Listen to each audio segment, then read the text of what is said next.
I've been doing more studio-based practiced work, working really in the studio and doing a lot of research in the past year. So my name is Caroline Monnet. I'm a visual artist and filmmaker based in Montreal. My mother is Anishinaabe and my father is French, and I've been working in the arts for the past decade. That's a good one. I'm not sure if I see that my work really touches upon Indigenous futurism. I think Indigenous futurism is resist those assumptions that that Indigenous ways of life are stuck in time or something of the past.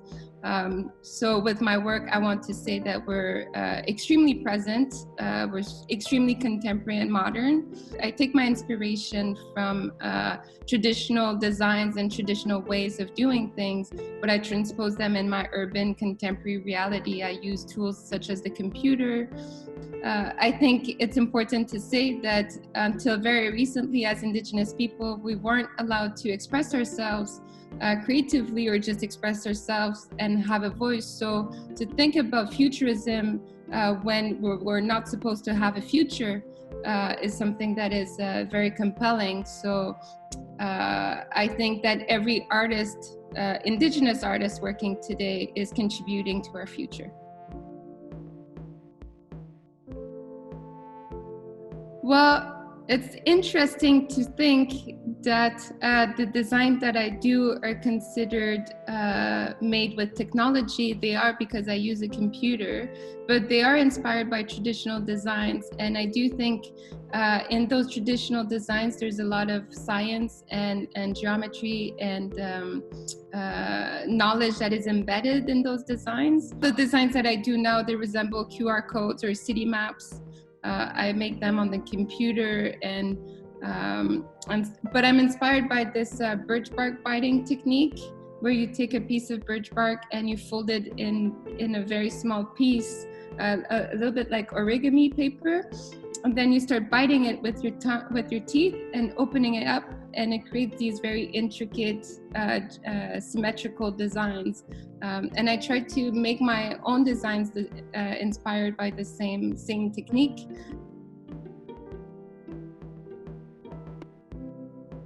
I've always been interested in architecture from an early age. When I was a kid, my parents used to buy old cottages and flip them into homes. So I was like really surrounded by renovations all the time and construction materials, and more and more. Well, recently they've been really influencing my practice and being totally part of the work that I do. I started looking at the housing crisis in Indigenous communities, and specifically the lack of vision from the Canadian government, and how that has impacted the lives of Indigenous people. So I think by combining those contemporary building materials with the patterns that I create, I'm able to kind of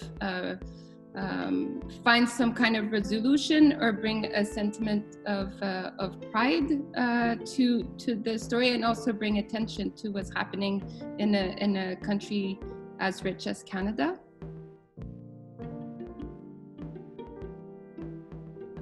I find that filmmaking and visual arts are very different mediums. What I enjoy about the studio practice is that sometimes I can be by myself and only depend on myself to create the work. Whereas filmmaking is a much more laborious process where you absolutely need the collaboration of others. What I am always interested in is the narrative behind the project. So for me, each piece of art has to tell a story.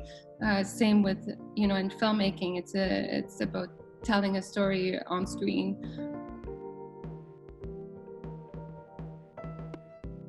Right now, I'm working towards a first solo exhibition in a Canadian museum at the Montreal Museum of Fine Arts.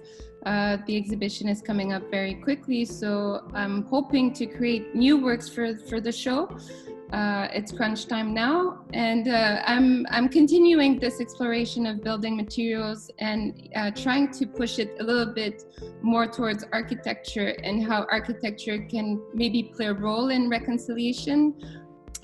Because architecture hasn't been seen as something friendly in the past. It's for Indigenous people, it's a symbol of colonization. It represents sedentary life and residential school and housing in reserve. So I'm hoping with this exhibition to create new works that offer new models of dialogue and new models of architecture. And also just spark the dialogue amongst the Canadian public. So this is, I'm a very organized artist, and I have my entire schedule on the wall until 2022.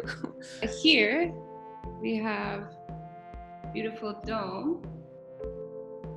So this is coming to the Museum of Fine Arts in Montreal.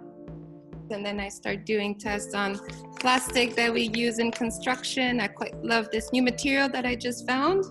So I'm gonna make new artwork with that.